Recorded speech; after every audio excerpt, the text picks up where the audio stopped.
ನನ್ನ ಹೆಸರು ವನಜ. ನಮ್ಮ ಹಸ್ಬೆಂಡ್ ಹೆಸರು ಶ್ರೀನಿವಾಸ ರೆಡ್ಡಿ ಅಂದ್ಬಿಟ್ಟು. ನಾವು ಬೆಂಗಳೂರಿಂದ ಬಂದಿದ್ದೀವಿ. ನಮ್ಮ ಯಜಮಾನ್ರಿಗೆ ವೆರಿಕೋಸ್ ವೆಯ್ನ್ ಆಗಿತ್ತು.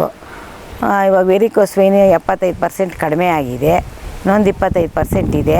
ಇಲ್ಲಿ ಟ್ರೀಟ್ಮೆಂಟ್ ಚೆನ್ನಾಗಿದೆ, ಚೆನ್ನಾಗಿ ನೋಡ್ತಾ ಇದ್ದಾರೆ. ಕಾಲಲ್ಲಿ ಸ್ವಲ್ಪ ಹುಣ್ಣಾಗಿದೆ ಅಷ್ಟೇ, ಅದಕ್ಕೂ ಅವ್ರು ಔಷಧಿ ಕೊಡ್ತಾ ಇದ್ದಾರೆ.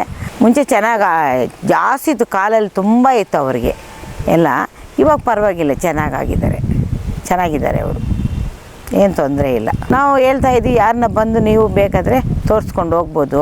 ಇದು ಆಯುರ್ವೇದಿಕ್ಕು, ಅಷ್ಟೇನು ದೊಡ್ಡದಾಗಿ ಪಥ್ಯ ಏನೂ ಇಲ್ಲ. ಅವರು ಏನಂದರೆ ಕೋಳಿ ಮಾಂಸ ತಿನ್ನಬಾರ್ದು ಅಂತಾರೆ, ಈ ಮಟನ್ ತಿನ್ಬೋದು ಅಂತ ಹೇಳಿದ್ದಾರೆ, ಇಲ್ಲ ನಾಟಿ ಕೋಳಿ ತಿನ್ಬೋದು ಅಂದಿದ್ದಾರೆ, ಅದು ಹೇಳಿದ್ದಾರೆ.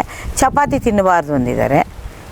ಇಲ್ಲಿ ತೆಂಗಿನಕಾಯಿ ಎಣ್ಣೆ ಯೂಸ್ ಮಾಡಬೇಕು ಈ ಔಷಧಿ ತಗೊಂಡ್ರೆ, ಇಲ್ಲಾಂದ್ರೆ ಕಡಲೆಕಾಯಿ ಬೀಜದ್ದು ಎಣ್ಣೆ ಅದು ತಿನ್ಬೋದು, ಗ್ರೋನೆಟ್ ಆಯಿಲ್ ಅದು ತಿನ್ಬೋದು. ಪರವಾಗಿಲ್ಲ, ಚೆನ್ನಾಗಿದೆ, ಚೆನ್ನಾಗಿ ಆಗ್ತಾಯಿದೆ ನಮ್ಮ ಯಜಮಾನ್ರಿಗೆ. ನಾವು ಬೇರೆ ಕಡೆ ತೋರಿಸಿದ್ವಿ, ಇಲ್ಲಿ ಸಕ್ರಾ ಹಾಸ್ಪಿಟ್ಲಲ್ಲಿ ತೋರಿಸಿದ್ವಿ. ಅಲ್ಲಿ ತೋರಿಸಿದ್ರೆ ಅವರೇನೋ ಕಾಲು ಆಪ್ರೇಷನ್ ಮಾಡಬೇಕು ಅಂದಿದ್ರು. ಇವ್ರು ನಮ್ಮ ಮನೇಲಿ ನಮ್ಮ ಹಸ್ಬೆಂಡು ಬೇಡ ಕಾಲು ಆಪ್ರೇಷನ್ ಮಾಡಿಸ್ಕೊಳೋದು ಅಂದರು. ನಮಗೀಗ ಯಾರು ಹೇಳಿದ್ರು, ಇಲ್ಲಿ ಹೋಗಿ ಆಪ್ರೇಷನ್ ಇಲ್ಲದೆ ಚೆನ್ನಾಗಾಗುತ್ತೆ ಅಂದರು. ನಾವು ಆಪ್ರೇಷನ್ ಬೇಡ ಅಂದ್ಬಿಟ್ಟು ನಾವು ಇಲ್ಲಿ ಬಂದಿದ್ದೀವಿ, ಇಲ್ಲಿ ತೋರಿಸ್ಕೊಳ್ತಾ ಇದ್ದೀವಿ. ನಾವು ಒಂದು 2 ವರ್ಷದಿಂದ ಬರ್ತಾಯಿದ್ದೀವಿ. ಪರವಾಗಿಲ್ಲ, 75% ಚೆನ್ನಾಗಾಗಿದೆ, ಇನ್ನೊಂದು 25% ಇದೆ.